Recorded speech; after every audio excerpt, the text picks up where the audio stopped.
Well, thank you very much for joining us this lovely evening, ladies and gentlemen. My name is Kyle Corvus Crow, joined at the desk today by the static picture of Jeff Zetaschner, getting ready to get some sweet action coming in. Carleton University versus Cal Poly SLO, brought to you by the one and only C-Star League. How are you doing tonight, Zeta?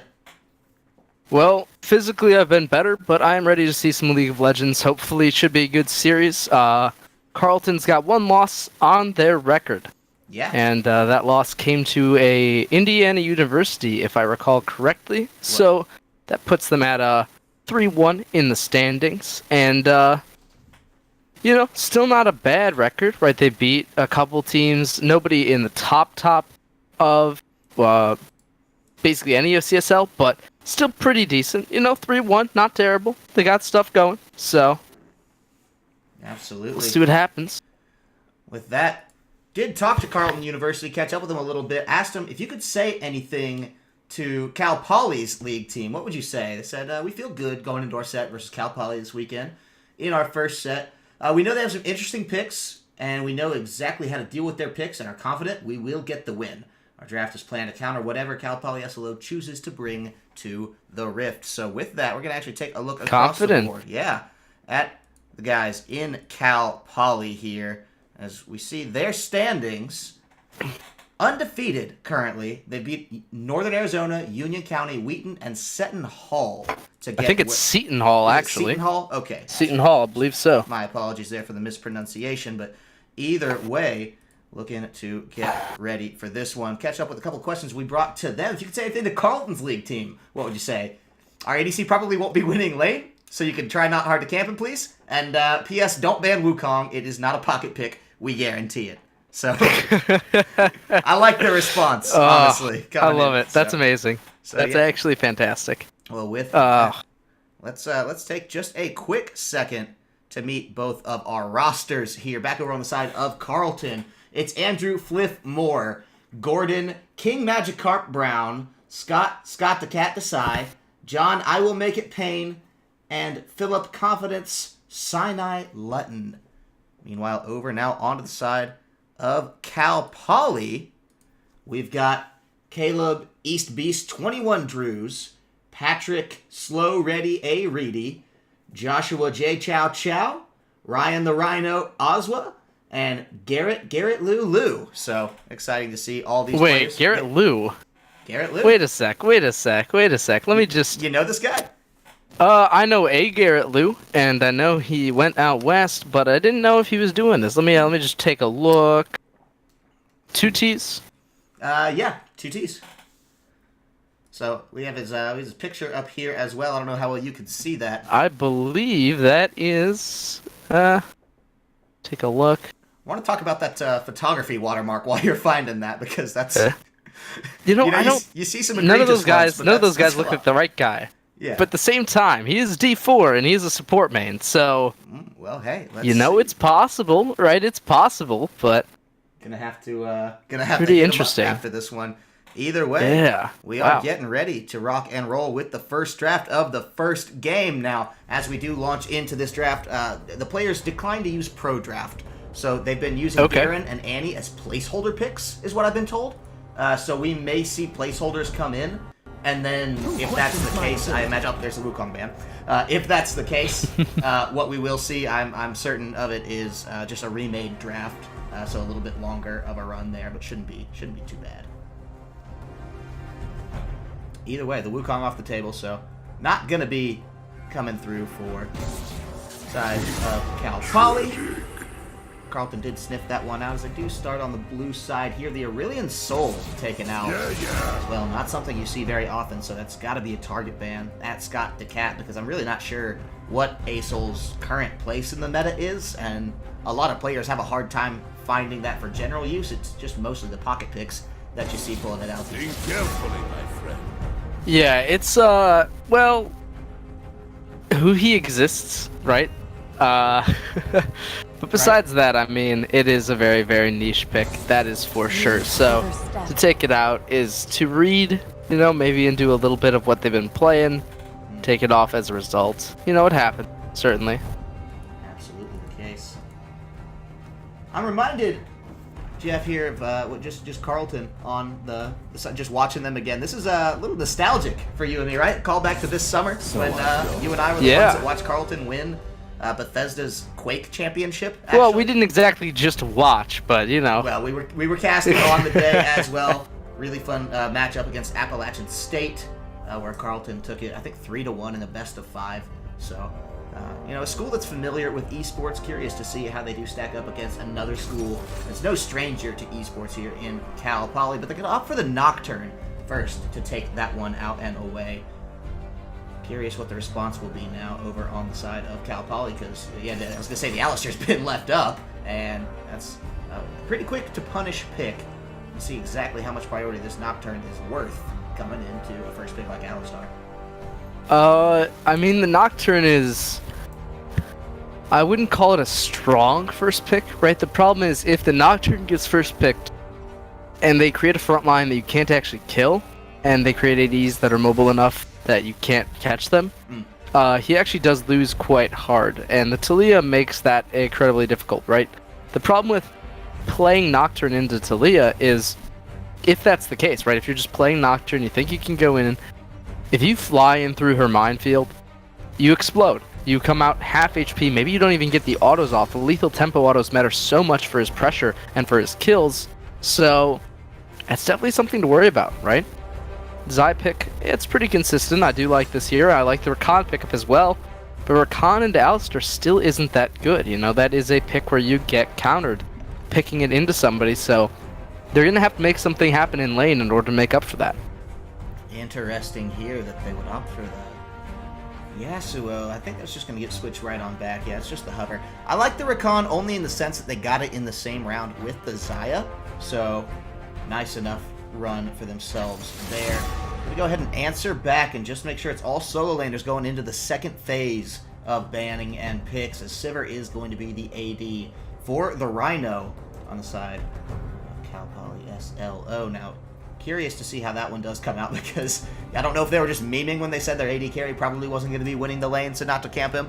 But the good news for somebody like that in that position is you have Sivir with the spell shield. That's going to help tremendously when the Nocturne does eventually come around to your lane to try to get that gank off. And depending on what solo laners they bring to the table here, obviously not going to be Sion, as it is banned away by CPSLO. That can be a huge instrumental pickup in the gank as well. Now with the Lissandra off the table, this is where it starts to get a little bit more interesting. We saw they hovered the Galio, they tiptoed around the Yasuo for a second. Solo lane options. Lissandra, not something they're going to be able to bring to the table here. We'll see if it's another top lane ban coming out for the likes of Cal Poly, and it is Irelia taken off the table. They don't want to see that one this game.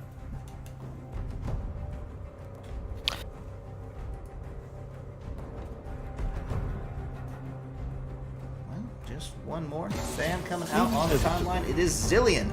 So 2 mids and 2 tops, both respectively swapped out by the other side. That's going to mean the Urgot is the one locking in. Going to be East Beast, more than likely taking that one into the top lane. Leaving it up for counter, but means mid lane is going to have that last pick option that they do potentially want. So it's actually 3 mid laners potentially taken out of the pool for J-Chow here once Carleton picks up their preferred option. And as that clock is ticking on down, we'll see what exactly that is. It's going to be the Garen that they run into the Urgot. It's going to be a lane we don't see a whole hell of a lot of. Oh no, I'm sorry, because of course it's a placeholder pick. So I mentioned that, and then I goofed myself. Yeah, it's So what is the Garen filling for? Do we know? We don't, unfortunately. I think we're just gonna have to. I don't know if production has that information on hand and can get it to us, but right now I think it's just a fun game of wait and see. So that is told not only to us but to the members of Cal Poly, so it's not like they're just going to be surprised by whatever makes it out here as well. Clock run down on this one seems to be bugging out a little bit, but it is the Ornn locked in for the top lane, so that means it's the mid laner, more than likely Scott the Cat, who has that one there. And LeBlanc, no placeholder there, so we know at least the team composition for Cal Poly, but as this one does come to a quick close and we get ready to change things back up on the board here, we'll have that in just a second. I like the composition that I was seeing out of Cal Poly quite a bit, though. The Alistair Sivir going to be able to do a lot against the Lovers bot lane. Don't exactly know who Lissandra's going up against. Or not Lissandra, I'm sorry, the Urgot is going up against in the top lane. So that is the big question mark. I mean, there's a handful of guesses, right? There's how many counter picks exist to Urgot right now that you can think of off the top of your head. Interested to see which one it actually is. And then the mid lane matchup, we have the LeBlanc. Now I'm angry. It's something that I want to see quite a bit of, because that's a champion that can really put a game on her back or just flounder off into a, you have those games. You know what I'm trying to say here with that.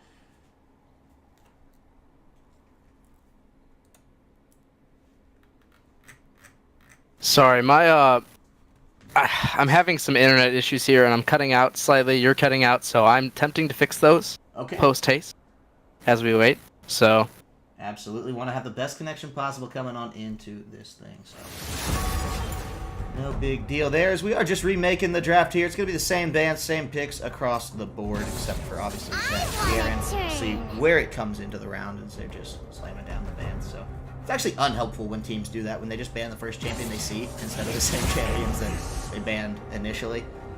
Never like to see that happen. Fear is the first of many foes. Could live with it.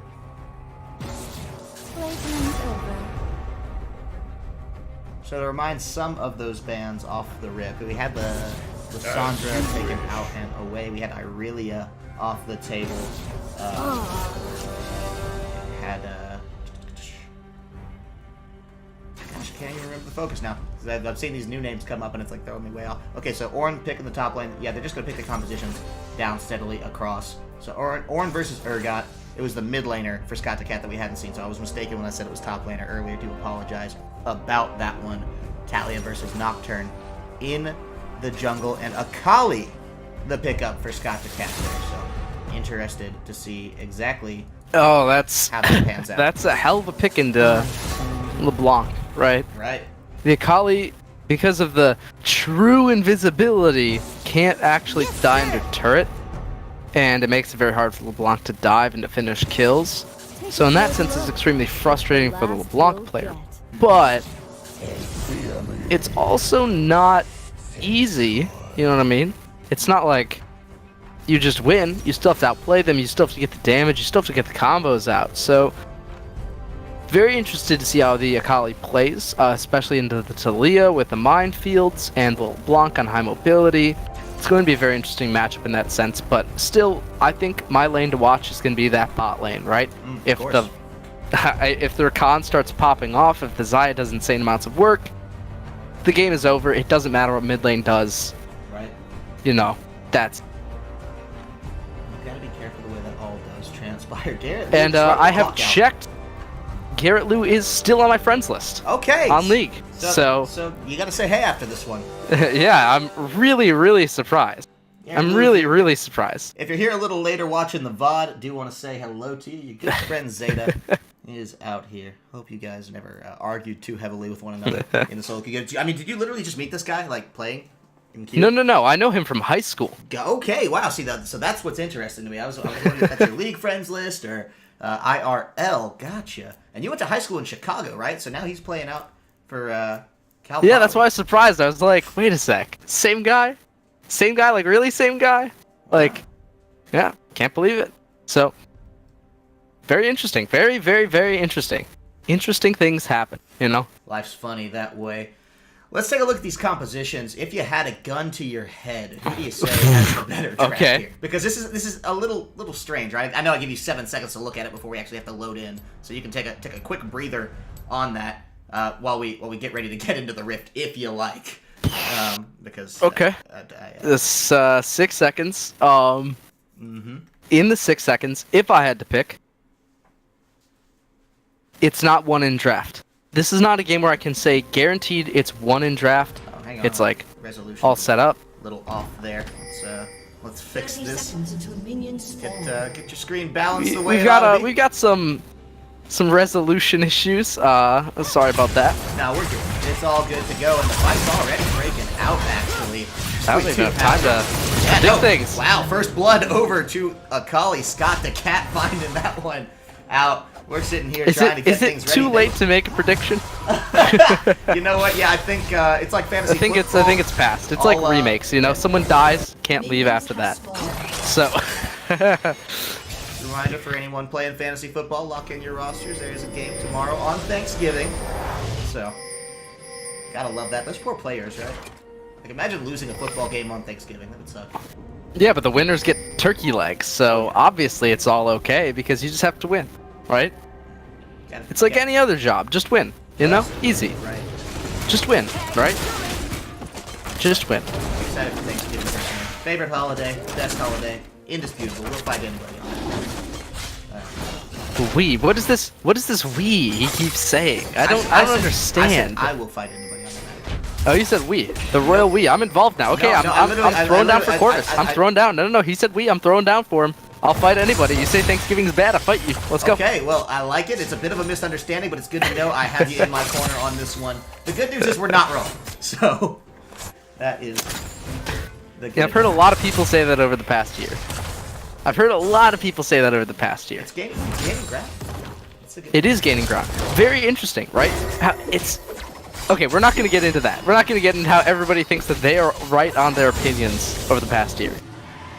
Yeah, we can let that one. We'll skip it. Yeah, we'll skip it. We'll let it slide. Territory for casters. That is extremely dangerous. Right. Fun story. If you want to ever possess a job in certain fields, you cannot reveal your position on quite a few things because you are supposed to be neutral. Right. So try indeed to restrain yourselves as we have and talk instead about the choice of pumpkin pie, pecan pie.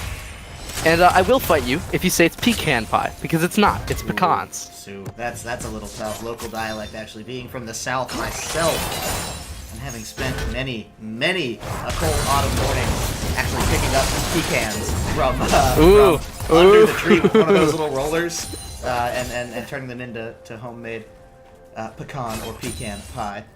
Well, is it the best pie, though? Personally, I don't think so. No. Really? Mm-hmm. What do you place above pecan pie? I am American-blooded through and through. There's nothing like apple pie. So. Wow. Okay. You know, that is certainly an option, right? And I think once you get out of the Thanksgiving season, there's only one choice. Right. Right? Key lime. That is the only choice outside of Thanksgiving season. You can have whatever pie you like until the winter ends, and then you can only buy one thing. Right. It makes sense. More like a summer pie. Like, I feel like I would. Yeah, but I only have 2 seasons anyway, and if it's not winter, it's construction. Okay, so I eat key lime pie the rest of the half of the year. Finally, some These guys are eating some LeBlanc today, though. Trying to find it on the way out. Does get over with the flash, but now has a long way back home. We'll see if Saving Private J Chow behind enemy lines does happen here. And they're trying to chow down. Yeah. Eldred has found him out. That's going to be the Lee. I don't think he's getting out of this one yet. That's J Chow going on down this time around east. Wanted to see if he can come and bail out his homie, but actually has to bail out himself with the flash. Confidence is still there. Holy. Has been waiting over the wall for quite some time. Nea could have saved that flash. But and either way, it does come down to another kill for Carleton. This is why I was super surprised, because it said on the schedule Carleton lost 2-0 to Indiana, and I'm not super familiar with Indiana's, hold that thought, dive under the turret. I will make it, trying to make it out. Garrett Lou, gotta be careful here, does not take the last tower shot, but I will make it. Knows he has 2 low health bars and a low mana Sivir, a caster AD through and through, so he knows he can get the chase down, and that's just what he'll do. The first kill is there. Akali's roaming in for the second, no flash on anyone except the Rhino. He can still get out with that, but doesn't need it. Holds on to it. And is not pursued on through. So 3-0 for Carleton right now. They've got a K in the gold lead. Doing good for themselves there. So nice start. And Rhino going to be on the back foot here. Does have to get forced out of land at the same time. Try will make it to true invisibility. Yeah, kind of get back to that the CS deficit that he was sitting about 6-7 down. Now he's back up into a tie, so pushing him out, gave him a lot of room to breathe back and get a BS.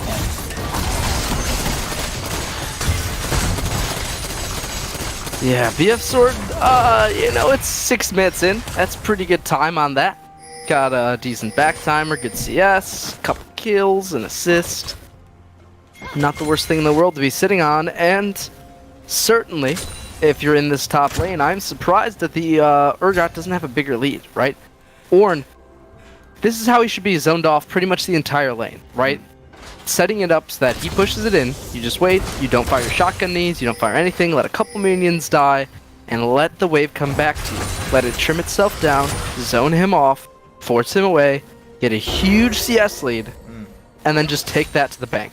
Right, you only need 2 items on that champion anyway, and if you get them before the Ornn can even think about it, it's fantastic, because he doesn't have to leave lane, right? You're the one that does, but now Ornn's on the wrong side. Yeah, he jumped back to get a little bit more damage, it feels like, but actually, maybe setting up Kali here. The board's got is coming down. There's Scott the Cat picking up the kill onto the East Beast, makes it 4-0, and Filth almost went down there, but was able to hold Yeah, out. the flash. Yeah, the flash did come down, but you know, you'll take it any day. You're just sitting here talking about how Ornn's disadvantaged in this lane. Well, something like that gonna help. It's just an assist in the isolation of the top lane islands that exist in current meta.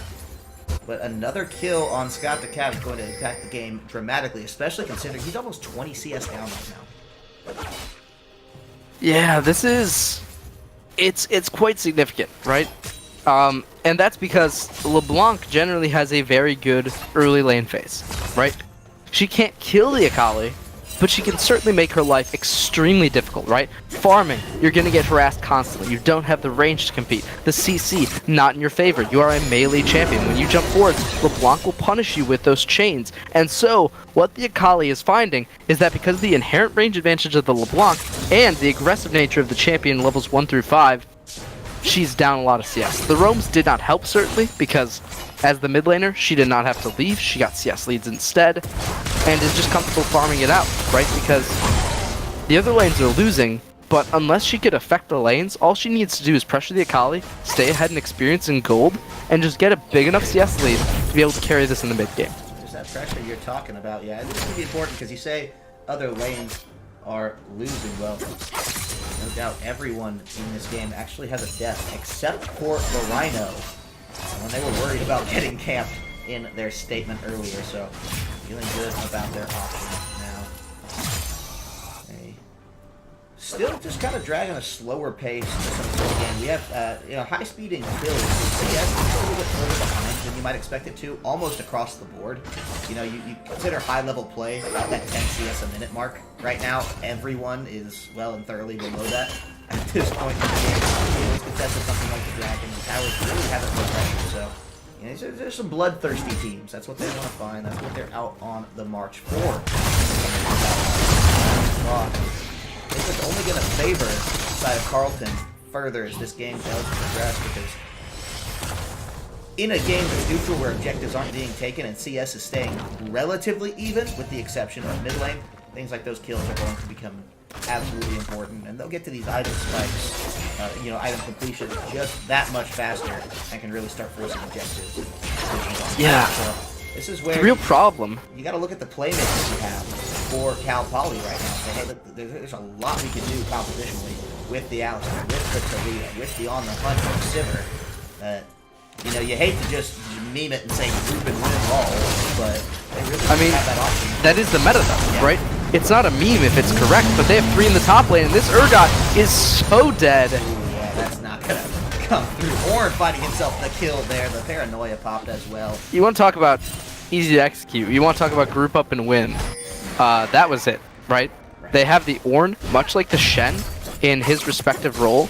It's just about the ultimate combining with the Nocturne, and you get a win. Right. Finding that one. Big find! Yeah. Has to get out of this. Flash! Double flash! Not the cat! Gonna get taken down. Oh. And that one's coming out for Jay Chow. Eldery now has to get out. And that's a pretty big pickup for the mid laner. They've still got a worm, though. Yeah, they want to get in with Filth here. He does not have the call of the Forge God, and he's gonna have to back off. But look at that. Here's confidence in the back line, living up to his name. Wants to find Reed. I will make it.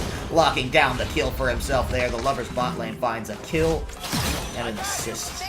Yeah, I mean, that's 2 now for both of the big damage users. what can you do against the Rakan, right? And this was the real problem. Unless the Alistar is there, you don't have the Rakan counter, right? You got some mobility, but beyond that, it's a Taliyah minefield the blockchain, right? These are not hard CC abilities. They don't stop Rakan from doing what he does. They do damage, certainly, but they take time to do what they do. And so when you see right there, it's a great collapse in the top lane, and all they had to do was wait for them to overstay. You saw the bot lane rotate up very, very soon after they saw that Taliyah was forcing up, the LeBlanc was too far away, and they just punished them for it. It was a great macro play so far by Carleton, and I gotta say, that's the entire reason they have lead so far. Like it. So, nice recovery on that one on the day for themselves. Both teams just kind of taking stock of where that left them here in the fight. We've got almost a 40 CS lead now for Jay Chow. That's got to be insane in terms of the actual goal difference that has been built up. And now, we'll see how that does impact the game. As the pings are starting to come down around the dragon with the teleport, means we could have ourselves a good old 5-on-5. Oh, if they do 5-on-5, remember it is still in the favor of Carleton. They've got the lead, they've got the gold, they've got the extra items. You know, it should be pretty clean. What I want to see right now is I want to see Cal Poly. Ooh, hold that thought. Yeah, LeBlanc trying to live. Trying to get out, but I don't think Jay Chow will be in on that one with the Ignite being what it is. Just locks it down as Scott the Cat says, I don't care how much of a CS lead you have, 1 for 1, pound for pound, I can take that one, I can make something of it, and that is exactly what they do here. While buys time for his team to get this Infernal Drake and start really stacking some of that damage now. They've got bot lane pressure, they've got mid lane advantage after the kill. It's free dragon, so now they get more for their more for their money, more for their macro. They're still snowballing leads, and they're getting vision advantage for it as well, right? You take a look at the gold. I believe it is a 10k gold lead, if I'm reading that correctly. No, I'm sorry, that's a 1k gold lead. A 1k, okay. Yeah. Off by a decimal, easy mistake different. to make, yeah. 7 Different. kills, that would be... Never mind. Man, that'd be awesome. 10k would be insane. If 1k, not really that bad. Greedy here. Oh, he almost cancels it. Yeah, just got back. Filth is on the edge, actually trying to get away. Flashes! But Jay Chow is there. Flash. He dodged, actually, on that one, but it's not enough. The shutdown is there anyway. An insane mechanical play from Filth there. But either way, it's just going to be Greedy trading his life. As Filth, they do swap out. It's a 1-for-1. Rift Herald still in contention. But neither... I think it's just turrets. Right, they have to get the turret. They need the turret at this point. If they don't get it, if they can't actually close this out, this will be devastating, but they're looking for another engage. Yeah, they want to find something more here. That is the damage coming down just behind towers. They are just making it happen here. They found one in the bot lane. All the confidence they need to lock down. Flank coming through from Jay Chow. We'll see if the teleport still is enough. The turret, the answer is yes. This might just keep the push alive for the side of Carleton. If you do want to back it off, play it safe. And just get this again. So all that to say, they'll back off about 14 minutes, a little more on the board here. We're going to use this opportunity actually to initiate just a full honest to God lane swap for Phil. Not wasted in any capacity, actually getting a couple uses out of that. Scott the Cat going to be in some trouble here. So he's actually just trying to find a kill onto the Rhino, just holds out. And that's the first kill for the Sivir in a much needed situation here. Still down. Typically goes about 1.5k. Getting to the point where you can catch up to that Xayah and become the damage stuff that you need to be. Block can't do everything. Finding themselves in a better position. Yeah, that's just what you get when you let your heart win, right? You just actually talked about that overcommit. album with a friend yesterday. Really? Yeah. You know, I was as well, actually. Wild. Kindred spirits, great minds, Zeta. Great minds think alike, indeed. But realistically, right, Paramore were both ahead of their time and complete sellouts. And I loved it, right? Yeah. It was just, they understood the masses wanted harder music. But at the same time, they were like, nobody actually wants to not be able to dance, you know? They like guitar riffs. They like, you know, really, really simple in, you know, theory things, but fun. Confidence. Talk about simple but fun, the Nocturne flashes in. Yeah, they want to get it, that's coming through. Well, there he is. Down to that Greedy trades back as that Or commit. Is down for Jay Chow. They're going in the back line. Confidence has to be careful because it's too much bravado at this point. Oh no. Lock him up right Oh no. Downtown shot is good. Still going. 3-point. And they're just going to try to get East Beast here, but Confidence, you've got to be careful. Filth does take the kill away, and lordy, this Rakan. Not sure how he just did that, how he pulled it off, but man alive, Confidence living up to his name with a long locks down the kill. Only Sivir untouched, still the only deathless member of the side of CPSLO. And he continues to charge this one down. It'll be 2 mid lane towers before the end of this. I mean, this is absolutely ridiculous. The way that they're playing is super simple execution. They stack up, they bait you into going on Orin, and then Akali and Sivir and Rakan run at you. As soon as that happens, the fight is over. You have already lost. You don't have the damage to deal with them, you don't have the mobility to get away, and you don't have the CC to stop them. Nothing they do can stop this composition once it is rolling, and there's basically no way to stop it from rolling. The engage range for for Nocturne and Ornn is so ridiculously large that it basically guarantees that they can do things with this comp. And it's just absolutely punishing the LeBlanc pick. It's demolishing the Talia, punishing the Sivir, demolishing the LeBlanc, right? Because what it's doing is it takes the Sivir and says, you can't be anywhere near us, you have to be in a separate lane farming. And once she does, the team has no sustain damage. Under tower.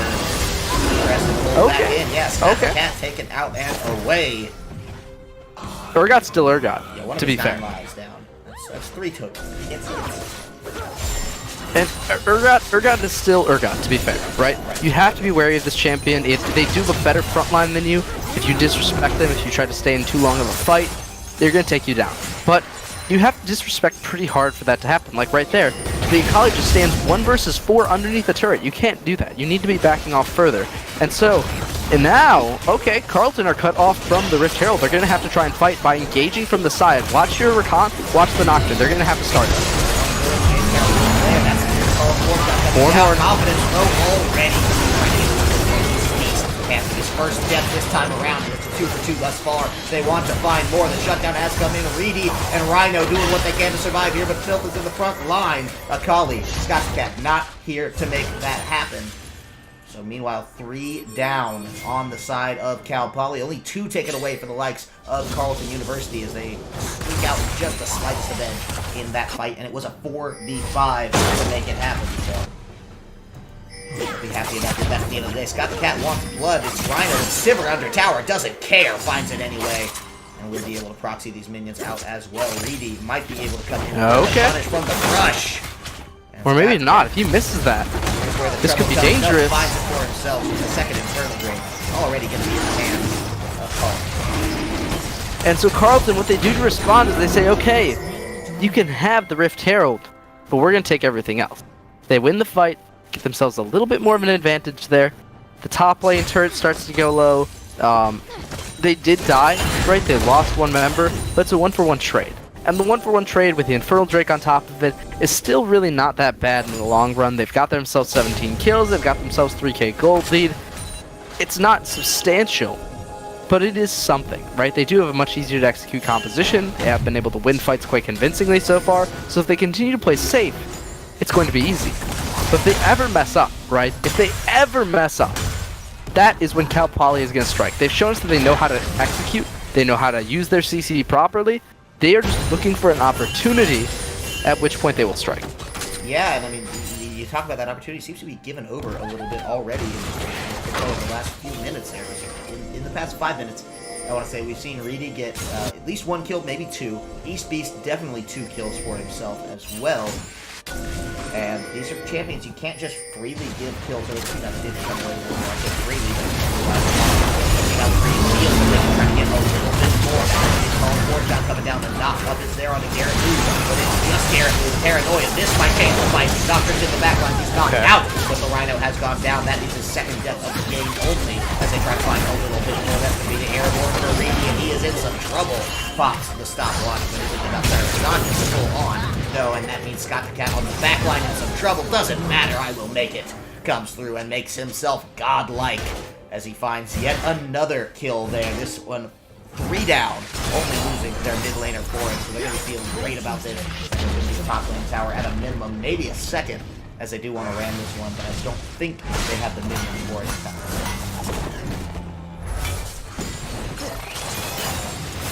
This should be at least the turret, I think. Past that, can they get second turret? The answer is maybe. The Baron is so tempting though, right? If they can turn back, get the Baron, get themselves an inhibitor, the game is likely going to be over within the next couple of minutes. So what they want to do is they want to back, they want to get priority over that objective before they, you know, they have to worry about it, right? Before they have to worry about the fact that Cal Poly is walking over their warding, but you're just daring it's them just to get ward off so the far. rush back, right? Yeah. That weird little time where the team that is very much behind can totally get Baron if they catch you backing. Yeah. For that instance. And so, I mean, you can't sleep on a composition that has Sivir and Urgot in it as well, right? That will be a slam through a Baron. Saving Grace. Well, I'm pretty sure my PC just froze, but I can still hear you, so I'm gonna commentate on what I can. Okay. But I can't actually see anything. Well, So that's cool. Let's hope that resolves itself shortly and rejoin the Discord call or something. Yes, I think I will attempt to. May be the case. So, ladies and gentlemen, for the next couple of seconds here, you're going to be stuck with just me, Kyle, for this pro. Out here a little busy trying to get this network resolved. He's casting from home right now, as opposed to his college dorm, which is normal. Meanwhile, Kill coming down. No, not quite. As I will make it there, but not enough to get in onto Jake Chow. Some sneaky footwork to get him out of here, and they know exactly where he's running, so won't be fooled. It's just a matter of whether or not he can get out in time, and the execute is good. One more power shot would have done it, but instead, Scott the Cat does get the kill, so the execute was toss-up. I don't think he did the last amount of damage, but I think any of them would be a better build to give over than to this Akali, which was the certainty there, so Jay Chow making what is perhaps the wrong decision in a split second, does not come for himself. Now, the remaining network are moving around in the air, but I want to find that. Half HP. Hey, yeah, he's well, got the captain and again, the three-man battle to call the fourth got Urgot goes down, so the Doctor and Eldry is going to have to get out of that when the Rhino finds the credit. They want to find more. That's a Feathers Fly, and that's going to deal the damage. That will make it. Is on the back, and look at that root. Just slams him. He got some step for a second, and it's all he needs. So now Filth versus Greedy. He's certainly gonna find this kill. And Jay Chow, the last remaining member to make it not an ace, as he did come up in time from his shenanigans previously in the bot lane, but it's a 4 for 5, all things considered. If you count that earlier Jay Chow kill, it's a much better record in fights than we've been seeing. And that was in a 4 versus 5, right? The fact that they didn't even have LeBlanc and they could go almost better than even is absolutely nuts. The fact that they could kill both the carries on the side of Carleton is crazy, right? What Cal Poly did there is they said, okay, you've engaged us so many times, we're going to turn the tables. They actually separate out most of Carleton's damage from the front line. They go in, they use the actual burst properly, and just execute the rest of the team. They're already taking damage from Baron, not able to finish it. It's a great interrupt by Cal Poly, and Carleton is going to have to be a lot more careful in the next couple of fights. Definitely has to just make sure that they deal with this one properly.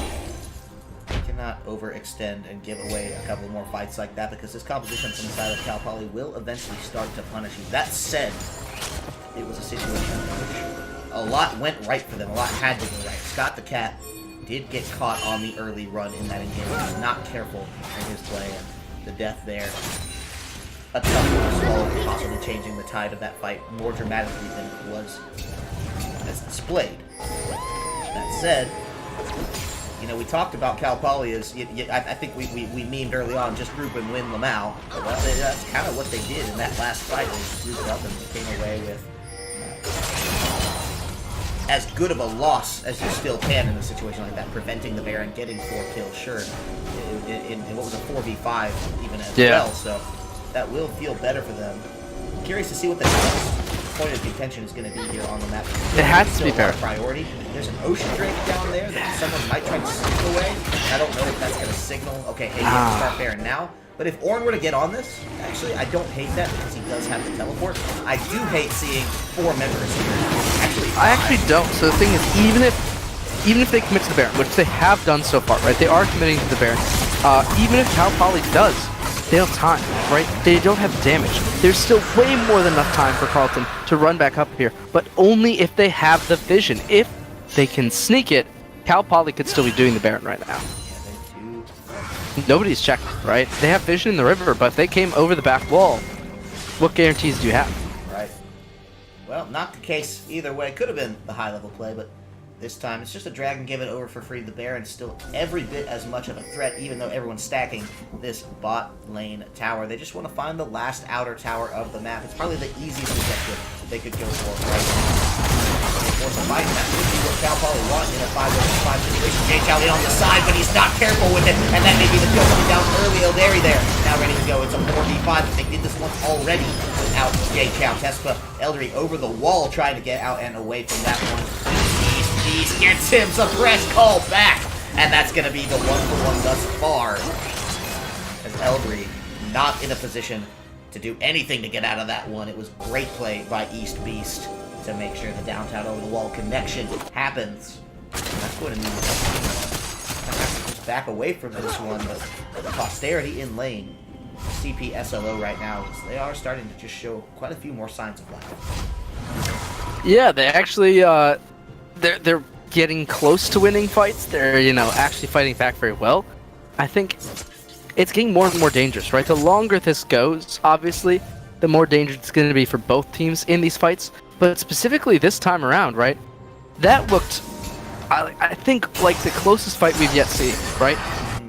Right. It was just everything seems to be working out finally, and if that's testament to Cal Poly's mental, if that's a testament to the fact that their composition, they just play better out of lane, they just didn't know how to handle the Rakan for a bit, they were just getting caught off guard, whatever it might be, they're starting to click. And the more they start to click, the more I worry for Carleton. They need to close this game out soon, because if they don't, right, they have a single frontliner, the Nocturne can start getting popped. And if that happens, Sivir with 6 items, I don't care how good your AD carry is, I don't care what he's playing, unless it's named Kog'Maw or Tristana, you have no chance. Keep in mind, too, you talk about that mental fortitude. Well, this is a best-of-3 series here. So, these don't just get rid of each other after one game here. They want to go in, though. They want to get in. It's over the wall with the LeBlanc, but J-Chow Ooh, wrong dodge. Gets out. Yeah, actually well done with the dodge positioning there. Baits him over the wall on the blast cone, and then gets back over the same wall to get out of there. So I really like what I saw from J-Chow there. Still building. Keep in mind, built in the bot lane.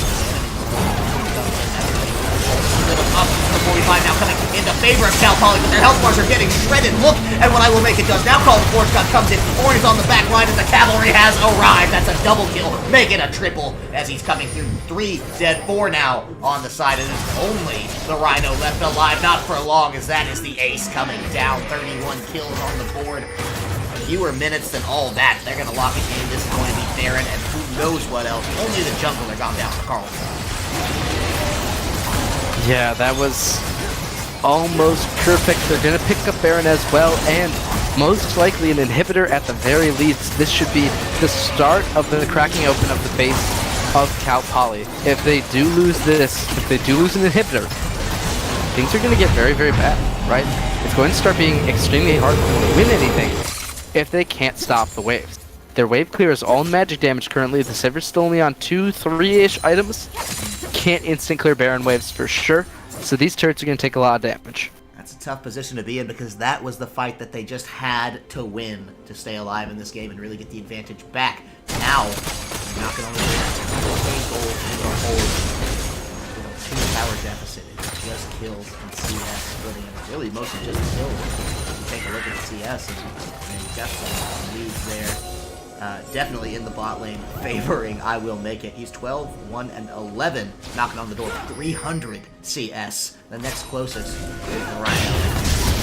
So that is a huge disparity, but it's answered back in the middle, right? It's exactly a 50 CS advantage. I'm sorry, 60 CS advantage. That can be math in the side for J-Chow. So really, most of this gold is just coming from these kills, right? The towers are close to even enough that, there might be a K disparity there, but it's just the fact that we've seen so much bloodshed coming out from the likes of this Cal Poly team. It's led by I Will Make It. He got the plays and keep the confidence going on the bot lane has been insane. If you're looking ahead to game number 2, you gotta wonder, how do you prevent things happening again Jay Chow goes in, but he's right back out as quickly as possible. They know he's well on the distance with these minions, and that's exactly what they will do. Is this cannon from the back line just taking up a little bit of Garrett Liu's time. He knows he can't leave, or the tower will suffer for it, so has to be able to trade those good shots there. The two tries to find a little bit more. They're in for the tower. It's gone like that. All the damage they have stacked up. Really making a difference here. And down on the ball, getting on the field. That's the trying to turn around. He's going to have to use that stopwatch there. Now confidence is actually going to lay down his life and take one from the team there. They try to get the fight on the re-engage. There it is. The inhibitor also slows. That's Knocker picking it on up. It's the double kill, triple already. Quadra for I Will Make It. And he's certainly making it happen here. Can he get the penta? Is the question on the table. Doesn't matter exactly because his team definitely gets the win for this one here. They're going to charge right through with all the damage they have destruction with what they have to the Nexus as it does fall, and they will find themselves the victors in game number 1. 35-16, 31 minutes on the board. What a play from Carleton as they put themselves up now 1-0 in this series. Yeah, that was a relatively convincing closeout, but a very shaky mid-game. A lot of promise from Cal Poly. They seemed like they could win until they couldn't. The draft simply was too easy to execute, and they were too far ahead for it to really matter. Right. No, that's, I think, a fair assessment as they put themselves up 1-0 in this series. And I like that, we never saw at any point Cal Poly give up in that game, right? They were fighting together, and they had a composition that really had a couple key moments where it could have come back into the game, where they may have been able to make something happen there, and it just didn't fizzle out. I want to particularly recall to that time at the Baron Pit when that fight just went topsy-turvy, and it came back. The Orin flanked in from south of the river. The Call of the Forge God really shut things down. I think we saw a massive lovers combo from I Will Make It and Confidence, and that just felt like the point where it's like, okay, you know what, this game is shut down. This game is in the hands of Carleton and Cal Poly. They wanted to wrestle it back, but it just wasn't there. Gave the Baron over. It was a rough time, but, if you're looking at this from the perspective of Cal Poly, if you, Zeta, are a Cal Poly player, what's going through your head? What are you saying, okay, here's what we need to change going into game number 2? So for game number 2, the draft that we picked, game number 1, was too difficult to execute, right? It required a lot of moving parts. The parts being, right, there's a focus on the Urgot, but you also have this LeBlanc that's supposed to dance in and out against a team with a lot of hard CC. That's really difficult, right? Simplify it, make it either a front-to-back composition, or do the same thing that they did, right? Play the macro game. Get yourself a Tom Kench. Play the game better than they can. Rotate earlier. Make sure that you're the one that's getting the advantages. You're getting there faster, because if they were getting there faster with, let's say, a Tom Kench and maybe a Tristana, maybe a Draven or a Jhin, something that can actually win these fights. Plus a jungler that can win, Xin Zhao, absolutely turns the game around. So what I'd like to see an aggressive jungler, Camille, Xin Zhao, both fantastic picks. I'd like to see a support that can help them with the macro play, right? If that has to be the Tom Kench, that's fantastic, but needs to be macro-based. Well, we'll see whether or not they can, make that transition coming into this second game. But, of course, we do need to give them some time to set up for that. We, as well, will be setting up for the second game as we do